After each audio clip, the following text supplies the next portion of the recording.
दोस्तों, दुनिया में हर चीज बांटने से घट जाती है, लेकिन एक विद्या और एक खुशी एक ऐसी चीज है जो किसी दूसरे को बांटने से कभी भी नहीं घटती, इवन वो और भी ज़्यादा बढ़ती है।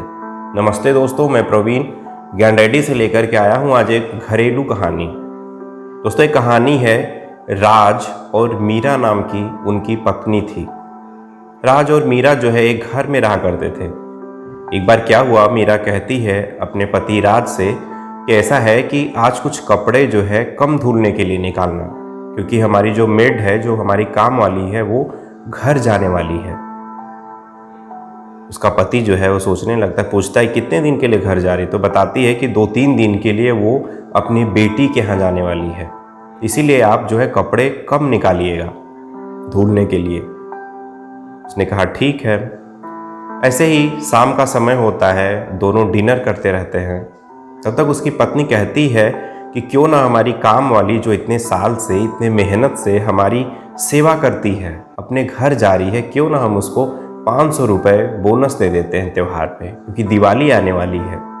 तो हम क्या करते हैं कि 500 रुपये उसको और एक्स्ट्रा दे देते हैं, बेचारी खुश हो जाएगी। इतने में जो उसका पति है बिल्कुल झल्ला जाता है, कहता है कि क्या ही बात कर रही हो तुम, क्यों ऐसे में फ्री दे दे। ऐसे छोटे मोटे त्यौहार तो बहुत ही आते रहते हैं, हर त्यौहार पे अगर तुम पैसा दोगी तो तुम न जाने कितना ही पैसा दे दोगी। जो पत्नी होती है थोड़ा सा अपने पति से निराश होती है, लेकिन फिर भी कहती है कि अच्छा ठीक है, कल शाम को हम वीकेंड में पिज्ज़ा खाने वाले जाने वाले थे, तो हम क्या करेंगे कि हम पिज्ज़ा नहीं खाएंगे। उसका पति जो है और गुस्सा जाता है, कहता है उस काम वाली के लिए तुम अपनी पिज्ज़ा खाने नहीं जाओगी, क्या ही बेवकूफ़ी कर रही हो तुम। लेकिन किसी भी तरह वो पिज्ज़ा खाने नहीं जाती है। वो कहती है कि जो हम पिज्ज़ा में 500 रुपये अपना खर्च करेंगे, वो हम पैसा अपनी काम वाली को एज अ बोनस दे देंगे। वो दे देती है। उसकी काम वाली जो है किसी भी तरह करके जाती है अपने घर, और घर से जब लौटती है तो बहुत ही खुश रहती है। एक बार काम करती रहती है किचन में। उनके जो पति होते हैं वो जाते हैं तो पूछते हैं कि क्या बात है, आजकल बहुत खुश हो। तो जो काम वाली है बताती है कि हाँ साहब, बिटिया के पास गए थे, इतना सामान लेके गए तो बहुत ही खुश थी। हमारी मैम साहब ने हमको 500 रुपये दिवाली का जो है त्यौहार का हमें एक्स्ट्रा एडवांस पेमेंट दिया था, हमको बोनस दिया था। साहब इतना हम सामान ले गए, हमको इतना अच्छा लगा, हमारा परिवार बहुत ही खुश था। तो जो उनका पति था वो पूछा कि तुम बुरा नहीं मानोगी तो मैं एक बात पूछूं तुमसे। उसने कहा ठीक है साहब, बुरा क्यों मानेंगे। तो उसने कहा कि बताओ तुमने उस 500 रुपये में क्या क्या किया जो इतनी खुश हो तुम। तो उसने बताया कि साहब हम गए थे वहाँ पे 40 रुपये का जो है हम अपनी बच्ची के लिए, जो हमारी बेटी है, हमारी नतनी है, उसके लिए हम गुड़िया लेकर के गए थे। 80 रुपये की हमने मिठाई ले ली थी।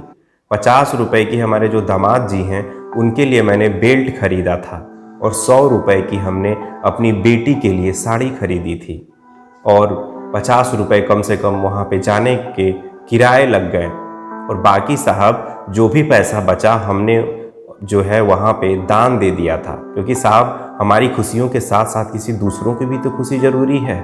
तो हमने जो है चैरिटी में दान दे दिया जितने भी बाकी के पैसे बचे। साहब इतना सामान लेकर के गए, सब लोग बहुत ही खुश थे। उसकी बात सुनकर जो वो उनके पति थे वो बहुत ही निराश हो गए कि मैंने क्या किया। उसने, मेरी पत्नी हमको इतने अच्छे से बोल रही थी कि हम 500 रुपये उनको एडवांस में दे दें, तो हम बिल्कुल उस दिन गुस्सा हो गए थे, और हम 500 रुपये उनको पिज्ज़ा की स्लाइस याद आने लगी।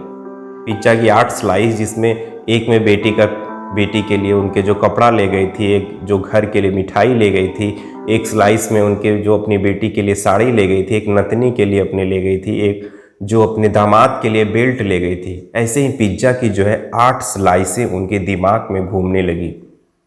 उनको लगा कि यार ये हमारे लिए बहुत ही छोटी चीज़ है, लेकिन उनके लिए अगर पिज्जे के उल्टे साइज को करें तो उनके लिए वो बहुत ही ज़्यादा है। दोस्तों, कहानी तो बहुत ही छोटी है, लेकिन इसका मतलब बहुत ही बड़ा है। ऐसा हम नहीं कहते कि आप पिज़्ज़ा मत खाइए, आप आप अपने की खुशियों के साथ साथ किसी दूसरों की भी खुशियां बन करके देखिए। अगर आप अपने लिए इतना इकट्ठा करते हैं तो दूसरों के लिए सिर्फ और सिर्फ इतना दे करके देखिए। हो सकता है कि उसका इतना आपके इतने से बहुत ही ज़्यादा बड़ा हो। तो अपने साथ साथ, अपनी खुशियों के साथ साथ, हमारी ज़िंदगी की असली खुशी किसी दूसरों को खुश करने में है। तो ज़रूर हमारे फेस्टिवल का सीज़न आ रहा है, हमारी दिवाली त्यौहार आ रहा है, तो ज़रूर किसी न किसी की छोटी सी खुशियाँ किसी को दे करके देखिए। यकीन मानिए उस दिन आपको इन खुशियों का रियल एहसास होगा। आपको लगेगा कि हमने कुछ ज़िंदगी में कोई नेक कार्य किया है। तो ऐसा आप खुद उस दिन एक्सपीरियंस करेंगे। तो इस दिवाली पर आइए हम सब लोग मिलकर किसी न किसी को अपने से किसी एक छोटी सी खुशियाँ दे करके देखते हैं और देखते हैं कि उस खुशी से हमको कितनी ज़्यादा खुशियाँ मिलती है। तो आज के लिए बस इतना ही। आपका दोस्त फिर से अगले हफ्ते लेकर के आएगा एक प्यारी सी कहानी। तब तक खुश रहिए, मस्त रहिए और हमेशा मुस्कुराते रहिए। जय हिंद।